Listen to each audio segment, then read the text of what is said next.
Hello, good morning. Hi, hello friends. Welcome back to our channel Arian Me Talks. ನಾನು ನಿಮ್ಮ ಮಂಜುಳಾ. ಎಲ್ಲರಿಗೂ ಬೆಳಗಿನ ಶುಭೋದಯಗಳು. ಪ್ರತಿದಿನ ಬೆಳಗ್ಗೆ ನನಗಿದೊಂದು ಹವ್ಯಾಸ ಆಗೋಗ್ಬಿಟ್ಟಿದೆ.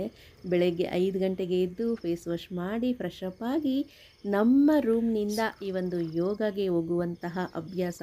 ಸೊ ಈ ಒಂದು ದಾರಿ ನೋಡ್ತಿರ್ಬೋದು, ಎಷ್ಟು ನಿಶಬ್ದವಾಗಿದೆ, ಎಷ್ಟು ಒಂದು ಪೀಸ್ಫುಲ್ ಆಗಿದೆ ಅಂದರೆ ಒಂದು ರೀತಿ ಪ್ರಶಾಂತತೆ ಅನ್ಬೋದು. ಅಂದರೆ ನಮಗೆ ಬೆಂಗಳೂರಿನಲ್ಲಿ ಸಿಟಿಯಲ್ಲಿ ನಮಗೆ ಈ ಥರದ ಒಂದು ವಾತಾವರಣ ಅನ್ನೋದು ಸಿಗೋದೇ ಇಲ್ಲ ಅಂತ ಹೇಳ್ಬೋದು. ರಾತ್ರಿ ಎಲ್ಲ ಬೆಳಗ್ಗೆ ಎಲ್ಲ ಈ ಒಂದು ವೆಹಿಕಲ್ಸ್ನ ಹಾರನ್ ಸೌಂಡ್ ಇರ್ಬೋದು, ಅದು ಇದು ಶಬ್ದ ಗಲಾಟೆ ಅನ್ನೋದಿರುತ್ತೆ. ಬಟ್ ಇಲ್ಲಿ ಎಷ್ಟು ಒಂದು ಪ್ರಶಾಂತವಾದಂತಹ ವಾತಾವರಣ ಅಂದರೆ ನಿಜ, ಈ ಒಂದು ವಾತಾವರಣಕ್ಕೆ ನಾನು ಮನಸೋತೋಗಿದ್ದೀನಿ.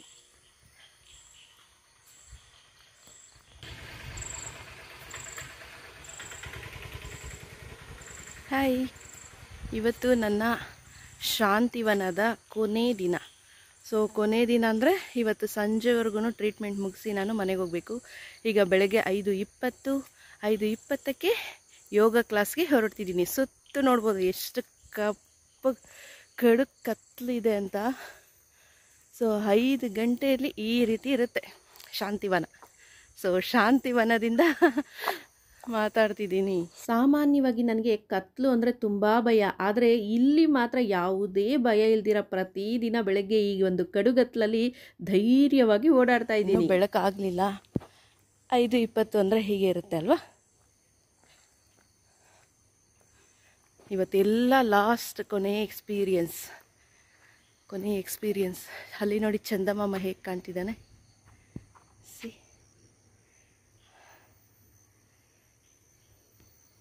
ಚಂದಮಾಮ. ಇನ್ನು ನನಗೆ ಒಂದು ಹುಚ್ಚು ಅನ್ನೋದಿದೆ. ಹುಚ್ಚು ಅನ್ನೋದಕ್ಕಿಂತ ಒಂದು ಖುಷಿ ಅಂತ ಹೇಳ್ಬೋದು.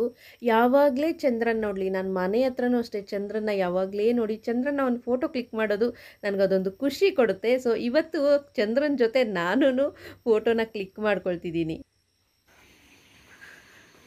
ಪ್ರತಿದಿನ ಈ ಬೆಟ್ಟನ ಹತ್ತು ಇಳಿದು ದಿನಕ್ಕಿಲ್ಲ ಅಂದರೂ 6-7 ಸಲ ಹತ್ತಿಳಿತೀವಿ.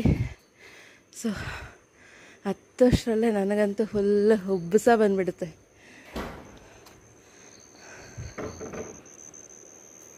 ಸೊ ಈಗ ಈ ಒಂದು ಬೆಟ್ಟ ಆಯಿತು. ನೆಕ್ಸ್ಟ್ ಸೆಕೆಂಡ್ ಲೆವೆಲ್ ಬೆಟ್ಟ. ಮಕ್ಕಳು ಗೇಮ್ ಆಡೋವಾಗ ಹೇಳ್ತಾರಲ್ವ, ಲೆವೆಲ್ 1 ಲೆವೆಲ್ 2, ಆ ಥರ ನಂದು ಲೆವೆಲ್ 1 ಆಯಿತು, ಲೆವೆಲ್ 2 ಈಗ. ಸೊ ಈಗ ನಾನು ಯೋಗ ಕ್ಲಾಸ್ಗೆ ಹೋಗಿ ಸಿಗ್ತೇನೆ ರೀ. ಪ್ರತಿದಿನ ಬೆಳಗಿನ ಜಾವ ಈ ಒಂದು ಹಾಲ್ನಲ್ಲಿ ನಾನು ಯೋಗನ ಮಾಡೋದು. ಇನ್ನು ಈವ್ನಿಂಗ್ ಬಂದುಬಿಟ್ಟು ಅಲ್ಲಿ ನಿಮಗೆ ಲೈಟ್ಸ್ ಕಾಣಿಸ್ತಿದೆ ಅಲ್ವಾ ದೂರದಲ್ಲಿ ಕಾರಿನ ಆ ಕಡೆ, ಅಲ್ಲಿ ಈವ್ನಿಂಗು ನನ್ನ ಯೋಗ ಕ್ಲಾಸ್ ಅನ್ನೋದು ಇರುತ್ತೆ. ಈಗಾಗಲೇ ನಾನು ಸುಮಾರು ಸಲ ಹೇಳಿದ್ದೀನಿ, ಇಲ್ಲಿ ಯೋಗ ಅನ್ನೋದು ಎಲ್ಲರಿಗೂ ಒಂದೇ ರೀತಿಯ ಯೋಗ ಇರೋದಿಲ್ಲ.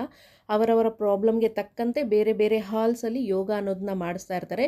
ನನ್ನ ಬ್ಯಾಕ್ ಪೈನ್ಗೆ ನಾನು ಬಂದಿರೋದ್ರಿಂದ ಈ ಒಂದು ಬ್ಯಾಕ್ ಪೈನ್ಗೆ ಮತ್ತು ವೆಯ್ಟ್ ರೆಡ್ಯೂಸ್ ಆಗೋದಕ್ಕೆ ಬೇಕಾಗಿರುವಂತಹ ಯೋಗಾಸನ ಯಾವ ಒಂದು ಹಾಲಲ್ಲಿ ಮಾಡ್ತಾರೆ ಅನ್ನೋದನ್ನ ಫಸ್ಟ್ ಇನ್ಫಾರ್ಮ್ ಮಾಡಿರ್ತಾರೆ, ಇಂಥ ಜಾಗಕ್ಕೆ ಬನ್ನಿ ಅಂತ. ಆ ಜಾಗದಲ್ಲಿ ನಮಗೆ ಪ್ರತಿದಿನ ಯೋಗ ಅನ್ನೋದಿರುತ್ತೆ. ಯೋಗ ಆದಮೇಲೆ ಈಗ ಆಶ್ಕಟ್ ಜ್ಯೂಸ್ ಕುಡಿದು ಮತ್ತೆ ನಾನು 8 o'clock ಇಲ್ಲಿ ಈ ಒಂದು ಮಡ್ ಪ್ಯಾಕ್ ಹಾಕ್ಸ್ಕೊಳ್ಳೋದಕ್ಕೆ ಬಂದಿದ್ದೆ. ಸೊ ಮಡ್ ಪ್ಯಾಕನ್ನು ಆದಮೇಲೆ ಇನ್ನು ಇವತ್ತಿನ ಟ್ರೀಟ್ಮೆಂಟ್ಸ್ ಏನಿದೆ, ಪ್ರತಿದಿನ ಅವತ್ತಿನ ಟ್ರೀಟ್ಮೆಂಟ್ಸ್ ಹೇಗಿರುತ್ತೋ ಅದನ್ನು ನಾವು ಟ್ರೀಟ್ಮೆಂಟ್ ಮಾಡಿಸ್ಕೊಳ್ಳುವಂತಹ ಜಾಗದಲ್ಲಿ ನಮ್ಮ ಹೆಸರು ಮತ್ತು ಒಂದು ಕಾರ್ಡ್ನ ನಂಬರ್ ಮತ್ತು ಏನು ಟ್ರೀಟ್ಮೆಂಟ್ ಇದೆ ಅನ್ನೋದನ್ನ ಈ ರೀತಿ ಡೀಟೇಲ್ ಆಗಿ ಬರೀಬೇಕಾಗುತ್ತೆ.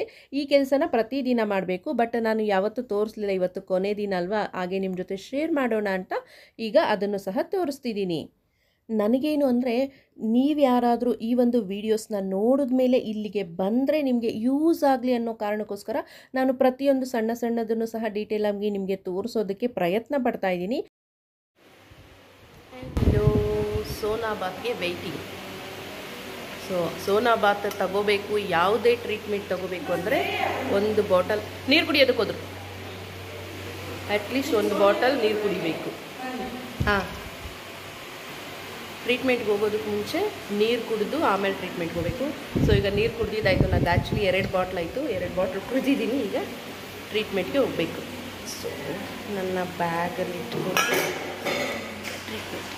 ಟ್ರೀಟ್ಮೆಂಟ್ ಬನ್ನಿ ಬನ್ನಿ ಬನ್ನಿ ಬನ್ನಿ ಬನ್ನಿ ಬನ್ನಿ ಬನ್ನಿ ಬನ್ನಿ ನೋಡಿ ಇರುತ್ತೆ.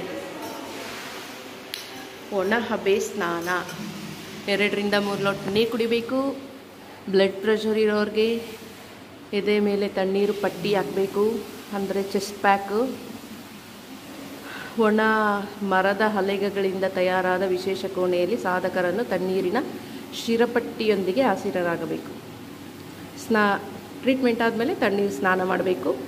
ಮತ್ತು 1-2 ಲೋಟ ನೀರು ಕುಡಿದು ಮಾಡಬೇಕು. ಟ್ರೀಟ್ಮೆಂಟ್ ಟೈಮಿಂಗ್ಸ್ ಬಂದು 10 to 15 ಮಿನಿಟ್ಸ್. ಯಾವುದ್ಯಾವುದು ಸ್ಥೂಲಕಾಯ, ಸಂಧಿವಾತ, ಉಬ್ಬಸ, ರಕ್ತದೊತ್ತಡ, ಸಯಾಟಿಕ್ಸ್, ಬೆನ್ನು ನೋವು. ಯಾರು ಮಾಡಿಸ್ಕೊಳ್ಬಾರ್ದು, ಗಾಯ ಆಗಿರೋರು, ಜ್ವರ ಇರೋರು ಮಾಡಿಸ್ಕೊಳ್ಬಾರ್ದು. ಈ ರೀತಿ ಮರದ ಒಂದು ರೂಮ್ ಇರುತ್ತೆ. ರೂಮ್ ಒಳಗೆ ನೋಡಿ ಈ ರೀತಿಯಾಗಿರುತ್ತೆ. ಸೊ ಒಳಗಡೆ ಒಂದು ಕಾಯಿಲ್ ಇಟ್ಟು ಕಲ್ಲುಗಳನ್ನ ಇಟ್ಟಿದ್ದಾರೆ. ಸೊ ಇಲ್ಲಿ ಸುತ್ತು ಈ ಕಡೆ ಕುತ್ಕೊಳ್ಬೋದು. Full closed. ಸೊ ಇದು ಕ್ಲೋಸ್ ಮಾಡಿಬಿಟ್ರೆ ಒಂದು ಸ್ವಲ್ಪನೂ ಗಾಳಿ ಅನ್ನೋದು ಆಚೆ ಈಚೆ ಹೋಗೋದಿಲ್ಲ. ಇದಾದಮೇಲೆ ಇಲ್ಲೇ ಇರುತ್ತೆ ಸ್ನಾನದ ಮನೆಗಳು. ಸೊ ಇಲ್ಲಿ ತಣ್ಣೀರಿನಿಂದ ಶವರ್ ಮಾಡ್ಕೊಳ್ಬೇಕು. 2 ಇದೆ ನೋಡಿ. ಇನ್ನು ಈ ಒಂದು ಒಣಹಬೆಯ ಸ್ನಾನನ ಮುಗಿಸಿ ನೆಕ್ಸ್ಟ್ ನಾವಿಲ್ಲಿ ಜ್ಯೂಸ್ ಕುಡಿಯೋದಕ್ಕೆ ಅಂತ ಬಂದಿದ್ದೀವಿ. ಸೊ ಇಲ್ಲಿ ಕಾಣಿಸ್ತಾ ಇರೋರೆಲ್ಲನೂ ನನ್ನ ಫ್ರೆಂಡ್ಸು ಶ್ವೇತಾ ಮತ್ತು ಉಷಾ ಅಂತ. ಸೊ ಉಷಾ ನೀವು ನೋಡ್ತಾ ಇರ್ಬೋದು, ಎಲ್ಲೋ ನೋಡ್ದಂಗೆ ಅನ್ನಿಸ್ತಾ ಇದೆಯಾ ನಿಮಗೆ? ಉಷಾನ ಎಲ್ಲೋ ನೋಡ್ದಂಗೆ ಅನ್ನಿಸ್ತಾ ಇದೆ ಅಂದರೆ ಒಂದು ಶೇಡಲ್ಲಿ, ಒಂದು ಸೈಡಿಂದ, ಒಂದು ಲುಕ್ಕಲ್ಲಿ ನಿತ್ಯ ಮೆನನ್ ರೀತಿ ಕಾಣಿಸ್ತಾ ಇದ್ದಾಳೆ ಅಲ್ವಾ? ಸೊ ನಾನಂತೂ ಅವಳಿಗೆ ಹಾಗೆ ಕರಿತಿದ್ದೆ ನಿತ್ಯ ಮೆನನ್ ಅಂತ. ಯಾಕಂದರೆ ನನಗೆ ನಿತ್ಯ ಮೆನನ್ ಅಂದರೆ ತುಂಬ ಇಷ್ಟ. ಅವರ ಒಂದು ಕ್ಯೂಟ್ನೆಸ್ ಇರ್ಬೋದು, ಅವರ ಆ್ಯಕ್ಟಿಂಗ್, ಅವರ ಒಂದು ಇದು ಎಲ್ಲ ನನಗೆ ತುಂಬ ಇಷ್ಟ ಆಗುತ್ತೆ. ಸೊ ಉಷಾನು ನನಗೆ ಅದೇ ಥರ ಕಾಣಿಸ್ತಾ ಇದ್ದಾಳೆ. ಸೊ ಅದಕ್ಕೆ ನಾನು ಅವಳನ್ನ ನಿತ್ಯ ಮೆನನ್ ಥರನೇ ಕಾಣಿಸ್ತೀಯಾ ಅಂತ ಹೇಳ್ತಾ ಇರ್ತೀನಿ ಯಾವಾಗಲೂ. ಇನ್ನು ಇಲ್ಲಿ ನೀವು ನೋಡ್ತಾ ಇರ್ಬೋದು, ಎಲ್ಲರೂ ಅಷ್ಟೇ ಈ ಒಂದು ಜ್ಯೂಸ್ ಆಗಿರ್ಬೋದು, ಫುಡ್ ತಿನ್ನುವಾಗಾಗಿರ್ಬೋದು ಟೈಮನ್ನು ತೊಗೊಂಡು ಇಲ್ಲಿ ನಾವು ತಿಂತಾ ಇರ್ತೀವಿ. ಯಾಕಂದರೆ ನಮಗೆ ಸಿಗೋದೇ ಈ ಒಂದು ಟೈಮಲ್ಲಿ, ಫ್ರೀ ಟೈಮ್ ಅನ್ನೋದು. ಸೊ ಅದಕ್ಕೋಸ್ಕರ ಒಂಥರ ಹೇಳ್ತಾ ಇರ್ತಾರಲ್ವ, ಚಿಲ್ಲಿಂಗ್ ಅಂತ, ಚಿಲ್ಲಾಗೋದು ಅಂತ. ಆ ಥರ ನಾವು ಅಲ್ಲಿ ಕೂತು ಮಾತಾಡ್ತಾ ಆವತ್ತಿನ ಟ್ರೀಟ್ಮೆಂಟ್ಸ್ ಬಗ್ಗೆ, ಇದ್ರ ಬಗ್ಗೆ ಎಲ್ಲ ಮಾತಾಡ್ತಾ ಒಂದು ರೀತಿ ವಿಷಯ ವಿನಿಮಯವನ್ನು ಮಾಡಿಕೊಂಡು, ಕನ್ನಡ ವರ್ಡ್ ಸರಿಯಾಗಿ ಮಾತಾಡಿದೆ ಅಲ್ವಾ, ವಿಷಯವನ್ನು ವಿನಿಮಯ ಮಾಡಿಕೊಂಡು ಇನ್ನು ನೆಕ್ಸ್ಟ್ ಈಗ ನಂದು ಲಂಚ್ ಟೈಮು ಇವತ್ತು. ಸೊ ಲಂಚ್ಗೆ ಇವತ್ತು ನನಗೆ ಬಾಯ್ಲ್ಡ್ ಫುಡ್ ಕೊಡ್ತಿದ್ದಾರೆ. ಯಾಕಂದರೆ ಲಾಸ್ಟ್ ಡೇ ಅಲ್ವಾ, ಇಲ್ಲಿಂದ ನಾವು ಜ್ಯೂಸಲ್ಲಿ ಆ ಥರ ಇದ್ದುಬಿಟ್ಟು ಒಂದೇ ಸಲ ಮನೆಗೆ ಹೋಗಿ ನಾವು ಮನೆ ಫುಡ್ನ ತಿನ್ನೋದ್ರಿಂದ ಏನಾದರೂ ವೇರಿಯೇಷನ್ಸ್ ಆಗುತ್ತೆ. ಸೊ ಅದಕ್ಕೋಸ್ಕರ ಲಾಸ್ಟ್ ಡೇ ನಮಗೆ ಬಾಯ್ಲ್ಡ್ ಫುಡ್ಡನ್ನು ಕೊಡ್ತಾರೆ ಇಲ್ಲಿ. ಈ ಒಂದು ಬಾಯ್ಲ್ಡ್ ಫುಡ್ ಅಷ್ಟೇ ತುಂಬ ಅಂದರೆ ಒಂದು ಆಯಿಲು ಮತ್ತು ಸಾಲ್ಟು, ಖಾರ ಎಲ್ಲ ಒಂದು ಲಿಮಿಟ್ ಆಗಿರುತ್ತೆ. ಸೊ ಸ್ವಲ್ಪ ಹೊಟ್ಟೆ ಅನ್ನೋದು ಅಡ್ಜಸ್ಟ್ ಆಗುತ್ತೆ ನೆಕ್ಸ್ಟ್ ಮನೆಗೆ ಹೋಗಿ ತಿನ್ನುವಂತಹ ಊಟಕ್ಕೆ ಅಂತ ಬಾಯ್ಲ್ಡ್ ಫುಡ್ಡನ್ನು ಕೊಡ್ತಾರೆ. ಈಗ ಒಂದು ಪಪ್ಪಾಯ ಪೀಸು, ಒಂದು ರೀತಿ ಪೊಂಗಲ್ ಥರ, ಕಿಚಡಿ ಥರ, ಹಾಗೆ ಹೆಸರು ಕಾಳಿನ ಒಂದು ಕಿಚಡಿ ಥರ, ಪಲ್ಯ ಥರ ಕೊಟ್ಟಿದ್ದಾರೆ. ಅದಾದಮೇಲೆ ಬಟರ್ ಮಿಲ್ಕ್ ಕೊಡ್ತಾ ಇದ್ದಾರೆ. ನನಗೆ ಇಲ್ಲಿ ಬಂದಾಗಲಿಂದು ಈ ಒಂದು ಮಜ್ಜಿಗೆ ಫೇವ್ರೇಟ್ ಅಂತ ಹೇಳ್ಬೋದು. ಯಾಕಂದರೆ ಇದರಲ್ಲೇ ಸ್ವಲ್ಪ ನನಗೆ ಹುಳಿಯಾಂಶ ಅನಿಸೋದು, ಒಂದು ರೀತಿ ಬಾಯಿಗೆ ಸ್ವಲ್ಪ ಮಜ್ಜಿಗೆ ಬಾಯಿಗೆ ಹಾಕ್ಕೊಳ್ಳೋಷ್ಟರಲ್ಲಿ ಏನೋ ಒಂದು ರೀತಿ ಏನೋ ತಿಂದಂಗೆ, ಏನೋ ಸ್ಯಾಟಿಸ್ಫ್ಯಾಕ್ಷನ್ನು. ಮಜ್ಜಿಗೆನೇ ನನ್ನ ಇಷ್ಟೂ ದಿನ ಕಾಪಾಡ್ಕೊಂಡು ಬಂದಿದೆ. ಕೊನೆ ದಿನವೂ ನನಗೆ ಮಜ್ಜಿಗೆ ಕೊಟ್ಟಿದ್ದಾರೆ. ಸೊ ನನಗಂತೂ ಮಜ್ಜಿಗೆ ಅಂತ ಬರೆದಿದ್ದಾರೆ ಡಾಕ್ಟರ್ ಅಂದರೆ ಫುಲ್ ಖುಷಿಯಾಗ್ಬಿಡ್ತೀನಿ ಆವತ್ತಿನ ದಿನ. ನನಗೆ ಮಜ್ಜಿಗೆ ಬರೆದಿದ್ದಾರೆ ಅಂತ. ಇನ್ನು ಇಲ್ಲಿ ತಗೊಂಡು ಇನ್ನು ಇಲ್ಲೇನಪ್ಪ ಅಂದರೆ ಬಾಯ್ಲ್ಡ್ ಫುಡ್ಡು ಎಲ್ಲನೂ ಈ ರೀತಿ ಒಳಗಡೆ ತಿನ್ನಬೇಕು. ಮತ್ತು ಫ್ರೂಟ್ಸು ಕೊಟ್ಟಿರೋರೆಲ್ಲ ಒಂದತ್ರ ಆ ಥರ ಅವರು ಸಪ್ರೇಟ್ ಮಾಡಿದ್ದಾರೆ. ಬಟ್ ಸ್ಟಾರ್ಟಿಂಗಲ್ಲಿ ಅದೇ ಥರ ಫಾಲೋ ಮಾಡ್ತಿದ್ದೆ. ಬಟ್ ಇವಾಗ ಏನಪ್ಪ ಅಂದರೆ ಫ್ರೆಂಡ್ಸ್ ಜಾಸ್ತಿ ಆಗೋಗ್ಬಿಟ್ಟಿದ್ದಾರಲ್ವಾ, ಏನು ಮಾಡೋಕ್ಕಾಗುತ್ತೆ ಹೇಳಿ. ಫ್ರೆಂಡ್ಸು ಎಳಿತಾ ಇರ್ತಾರೆ. ಅವರು ನಾನು ಬೇಡ ಅಂದ್ರೂ ಆ ಒಂದು ಅಟ್ರಾಕ್ಷನ್ ಅನ್ನೋದು ಬಾ ನನ್ನ ಒಂದು ಟೇಬಲ್ ಮೇಲೆ ಕೂತ್ಕೋ ತಿನ್ನೋಣ ಅಂತ ಮನಸ್ಸು ಎಳ್ಕೊಂಡೋಗುತ್ತೆ. ನನಗೆ ಆ್ಯಕ್ಚುಲಿ ಬಾಯ್ಲ್ಡ್ ಫುಡ್ ಅಂದರೆ ಆ ಕಡೆ ಸೈಡ್ ಕೂತ್ಕೊಂಡು ತಿನ್ನಬೇಕಿತ್ತು.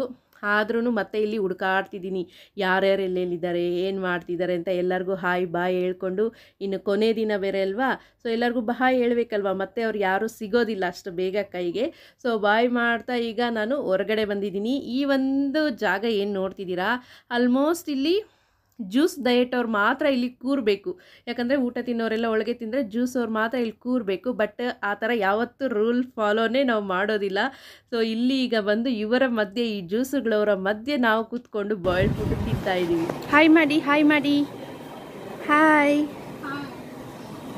Shweta, Usha, Lakshmi, Usha, Shweta. So this is my last day food. ಸುಮಾರು 10 ದಿನಗಳ ನಂತರ ಒಂದು ಗಟ್ಟಿ ಊಟನ ನೋಡ್ತಾ ಇದ್ದೀನಿ.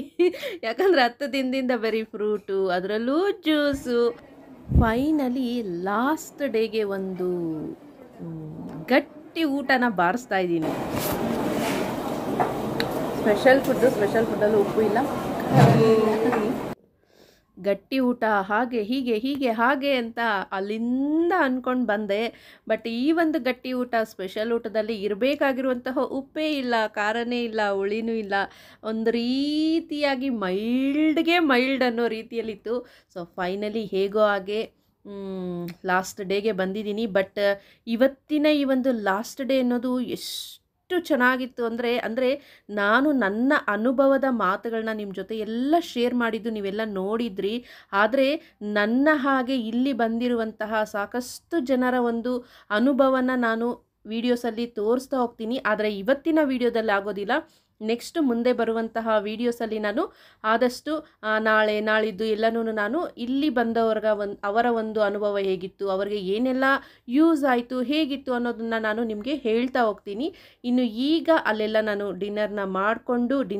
ಲಂಚ್ ಮಾಡಿಕೊಂಡು ಈಗ ನಾನು ಬಿಲ್ ಪೇ ಮಾಡೋದಕ್ಕೆ ಬಂದಿದ್ದೀನಿ. ಇನ್ನು ಬಿಲ್ ವಿಚಾರನೂ ಅಷ್ಟೇ, ನಾನು ಮೊದಲೇ ಹೇಳ್ದಂಗೆ ನಾನು ನಿಮಗೆ ಬಿಲ್ನ ಒಂದು ಕಂಪ್ಲೀಟು ಏನಾಯಿತು, ಎಷ್ಟೆಷ್ಟಾಯಿತು ಎಲ್ಲವನ್ನು ನಾನು ಮನೆಗೆ ಬಂದ ಮೇಲೆ ನಾನು ಡೀಟೇಲಾಗಿ ಹೇಳ್ತೀನಿ. ಬಟ್ ಈಗ ಇಲ್ಲಿ ಟೈಮ್ ಇಲ್ಲ ಅಲ್ವಾ, ಅದಕ್ಕೋಸ್ಕರ ಇಲ್ಲಿ ನಮಗೆ ಫಸ್ಟ್ ಸ್ಟಾರ್ಟಿಂಗಲ್ಲೇ ಹಾಕಿರ್ತಾರೆ ಯಾವ ಟ್ರೀಟ್ಮೆಂಟ್ಗೆ ಎಷ್ಟು ಕಾಸ್ಟ್ ಅಂತ.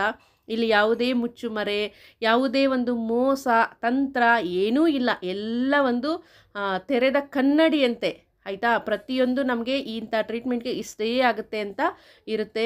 ಸೊ ಅದೇ ಪ್ರಕಾರವಾಗಿ ಎಲ್ಲ ಒಂದೂ ಸಹ ನಡೆಯುತ್ತೆ. ಹೆಲೋ,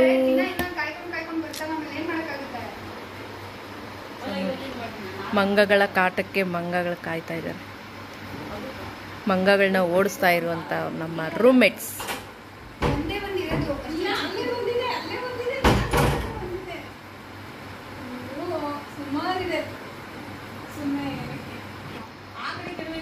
ಶ್ವೇತನ ಎಲ್ಲ ಪ್ಯಾಕಿಂಗ್. ನಾವಿಬ್ರು ಇವತ್ತು ಸಾಯಂಕಾಲ ಬಿಡ್ತಾ ಇದ್ದೀವಿ, ಜಾಗ ಖಾಲಿ. ಇನ್ನು ಶ್ವೇತಾ ನಾನು ಇಬ್ಬರೂ ಒಂದೇ ದಿನ ಈ ಒಂದು ಚಿಕಿತ್ಸಾಲಯಕ್ಕೆ ಬಂದಿದ್ದು. ಹಾಗೆ ನಮ್ಮ ಜೊತೆ ಇನ್ನೊಂದು ಇಬ್ಬರೂ ಸಹ ಬಂದಿದ್ದರು. ಬಟ್ ಅವರು ಅನಿವಾರ್ಯ ಕಾರಣದಿಂದ ಅವರು ಮಧ್ಯದಲ್ಲೇ ಅವರು ಮನೆಗೆ ಹೊರಡಬೇಕಾಯಿತು. ಸೊ ಮನೆಗೆ ಹೋದರು. ಇನ್ನು ನಾವು ಮಾತ್ರ ಇವತ್ತು ಟ್ರೀಟ್ಮೆಂಟ್ ಎಲ್ಲ ಮುಗಿಸ್ಕೊಂಡು ಇವತ್ತು ಸಂಜೆ ನಾವು ಮನೆಗೆ ಸ್ಪೆಷಲ್ ವಾರ್ಡ್ನ ನಿಮಗೆ ತೋರಿಸ್ಬೇಕು ಅಂತ ಹೋಗ್ತಾ ಇದ್ದೀನಿ. ಸ್ಪೆಷಲ್ ವಾರ್ಡ್ಗೆ ಸ್ಪೆಷಲ್ ಆಗಿರುವಂತಹ ಹೆಸರು ಪ್ರಿಯಂ ವದ, ಶ್ರದ್ಧಾ, ಶಾಲಿಕಾ, ಶ್ರುತ, ಸಂಹಿತ ಅಂತ 4 ಮನೆಗಳಿದೆಯಂತೆ. ಸೊ ಹೇಗಿದೆ ಏನು ಅಂತ ನೋಡೋಣ. ಅದಕ್ಕೆ ಹೋಗುವಾಗ ಈ ಕಡೆನೇ ನಮಗೆ ಇಲ್ಲಿ ವಾಕಿಂಗ್ ಇದು ಸಿಗುತ್ತೆ, ಅನುವರ್ತನ ಅಂತ ಇಂಗ್ಲೀಷಲ್ಲಿ ಏನೋ ಇದೆ, ನನಗೆ ಇವಾಗ ಜ್ಞಾಪಕ ಬರ್ತಾ ಇಲ್ಲ. ಮೇಲೆ ಹತ್ತಬೇಕು. ಈ ಕಡೆ ಸ್ಪೆಷಲ್ ರೂಮ್ಸು ಇವೆಲ್ಲ ನಾರ್ಮಲ್ಲು, 2 ಬೆಡ್ರೂಮ್ಸ್ 3 ಬೆಡ್ರೂಮ್ಸ್ ಆ ಥರ. ಇವಾಗ ಹೋಗ್ತಿರೋದು ನಾವು ಫುಲ್ ಕಾಸ್ಟ್ಲಿ ಅಲ್ವಾ, ಇಲ್ಲಿಗೆಲ್ಲ ಇದೆ ಕಾಸ್ಟ್ಲಿ ಏರಿಯಾ. ಆಲ್ಮೋಸ್ಟ್ಲಿ ಅದು ಕಾಸ್ಟ್ಲಿ ಇರುತ್ತೆ, ಹಟ್ಸು. ನಮಸ್ಕಾರ, ನಾನು KM ಮಹೇಶ್ವರ ಸ್ವಾಮಿ ಅಂತ, ವೃತ್ತಿಯಲ್ಲಿ ವಕೀಲ. ಜನಪರ ಹೋರಾಟಗಳು ಮತ್ತು ಸಮಾಜ ಸೇವೆ ಮುಖೇನ ನನಗೆ ಒಂದು ಯೂನಿವರ್ಸಿಟಿ ಗೌರವ ಡಾಕ್ಟರೇಟನ್ನು ಕೊಟ್ಟಿದ್ದಾರೆ. ಪ್ರಸ್ತುತ ಕರ್ನಾಟಕ ರಾಜ್ಯದ ರೈಲ್ವೆ ಅಭಿವೃದ್ಧಿಗೋಸ್ಕರ ರೈಲ್ವೆ ಕ್ರಿಯಾ ಸಮಿತಿ, ಕರ್ನಾಟಕ ರಾಜ್ಯ ರೈಲ್ವೆ ಕ್ರಿಯಾ ಸಮಿತಿ ಅಂತ ರಚನೆ ಮಾಡಿ ಕರ್ನಾಟಕದ ರೈಲ್ವೆ ಅಭಿವೃದ್ಧಿಗೋಸ್ಕರ ನಾನು ಸಲ್ಲಿಸ್ತಾ ಇದ್ದೇನೆ.